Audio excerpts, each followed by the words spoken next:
We are here at Leeds Headingley Carnegie Stadium on this glorious sunshiny day in celebration of the SkyTry Festival. Come take a look what's been going on today. Even Prince Harry's joining us.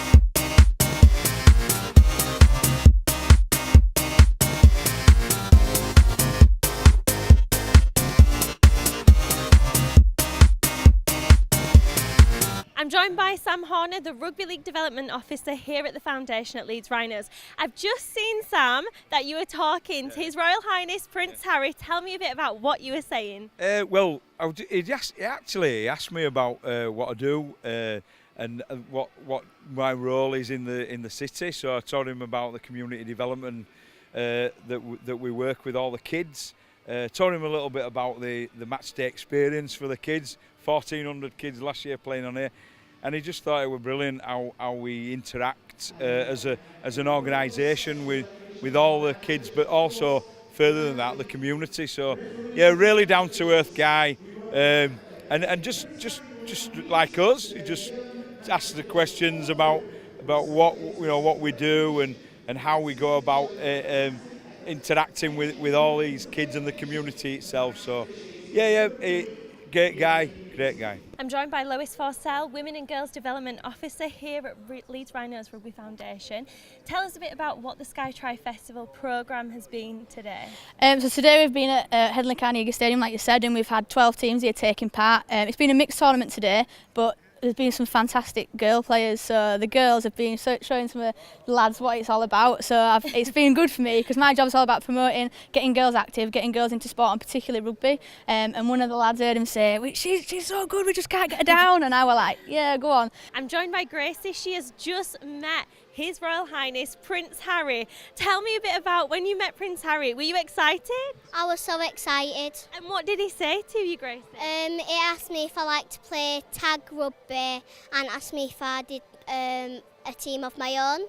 And what did you say to him? I said to Prince Harry, I like tag rugby this much, and then I said. Did you laugh at that when you did that? And then I said to Prince Harry, I play with a rugby team called West Leeds. How much are you enjoying the SkyTry Festival today? It's so good because I've met Prince Harry and I've done a lot of things and I've got my t-shirt signed. We've had Prince Harry here down at the stadium today, and I'm joined by Leeds Rhinos royalty, Kevin Sinfield. Kevin, tell me, why do you think it's so important to have days such as the SkyTry Festival? Well, I think it's just really important to get kids playing. I think we're all passionate about rugby league, we're all passionate about the sport, and we all understand that what goes on at grassroots with those younger guys and girls out there, that we need them playing, we need them enjoying the sport. And look, if I take my rugby hat off for a minute, we just want kids to be fit, healthy and happy, don't we?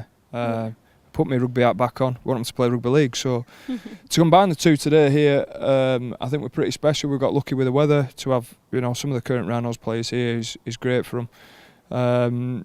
And then to obviously have royalty here was fantastic. So it's great he chose to visit the Rhinos first. Everybody's been really surprised on how engaged he was. He came early, he stayed a lot longer than what was expected, and he spent a lot of time with everybody, and hopefully it's the start of some good things to come. Hopefully, definitely. So what do you think about having Prince Harry as the new patron of Rugby League? What impact do you think that will have on the sport? I just think it's great. I think it's a real strong message that we champion some of the figureheads out there, some of the ambassadors from other sports and other lines of work who are quite prominent. And I can't think of anybody bigger really than to come and get involved and be here today. So we're delighted with how it's gone. I think people have been sceptical about having somebody who's perceived as being a big rugby union follower to come and be patron of our sport. But I have to say, he's just a fan of rugby, and I think somebody who's grown up in rugby union like he has, it's obvious he's going to have an affection and an affiliation with that sport, and that's absolutely fine. But what I've seen today has been brilliant. It's quite easy at these events to ghost in and out and flick the autopilot switch and crack on and do what you got to do. But I think he went above and beyond today, so great start.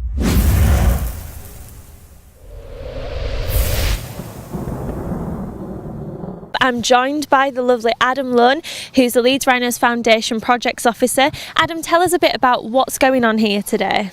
So Leeds Rhinos Foundation are working in partnership with the Prince's Trust. We've come together to put on a project for 16 to 25 year olds that are currently NEET. So these are individuals that are not in employment or training or any education, and what we're trying to do is upskill them, sort of build the confidence, a little bit of teamwork, leadership skills, and we're trying to put on together a really holistic week for them to get some skills to get them started into employment.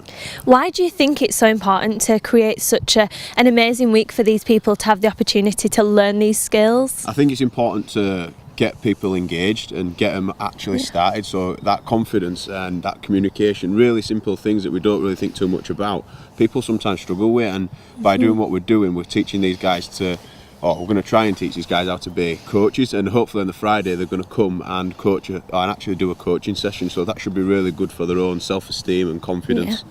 So how do these individuals get involved with this programme? So anyone who's aged 16 to 25 that are looking for a way into education or employment or apprenticeships, they can get involved in these kind of projects in order to get them upskilled. There's a lot of information on our website, again through the Prince's Trust website as well. I'm joined by Luke Ambler, who used to play for Leeds Rhinos. Yep. So tell us a bit about what you've been doing here today at Headingley.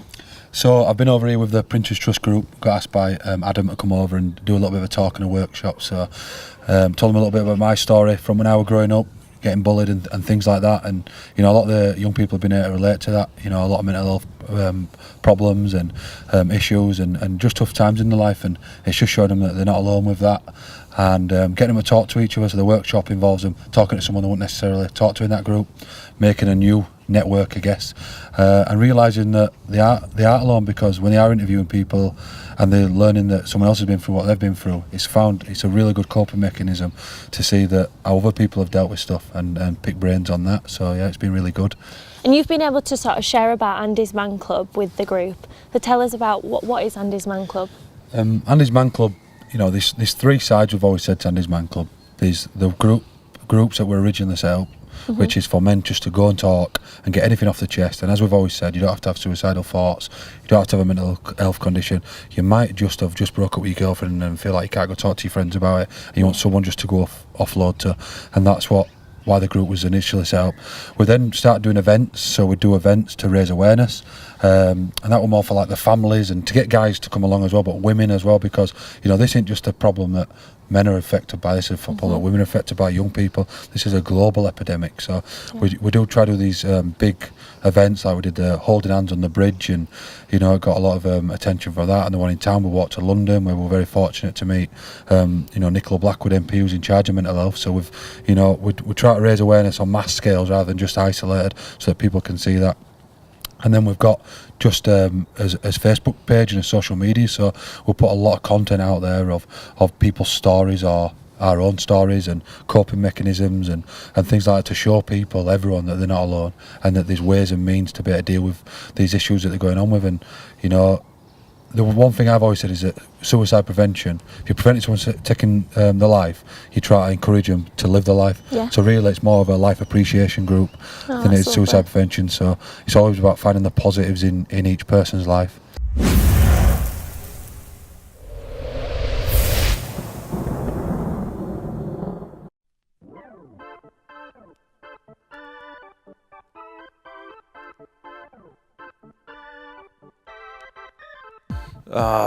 I think my older brother was playing, so I just followed his path, and yeah, as long as I can remember, I was playing the game.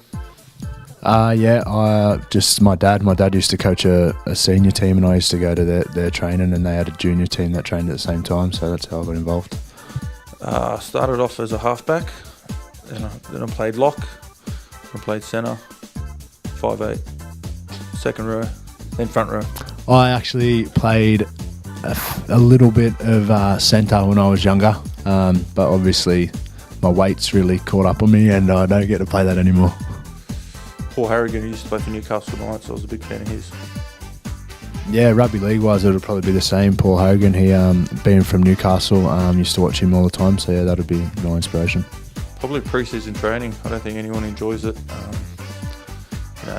It can be tough at times, but probably that. Just anything to do with running.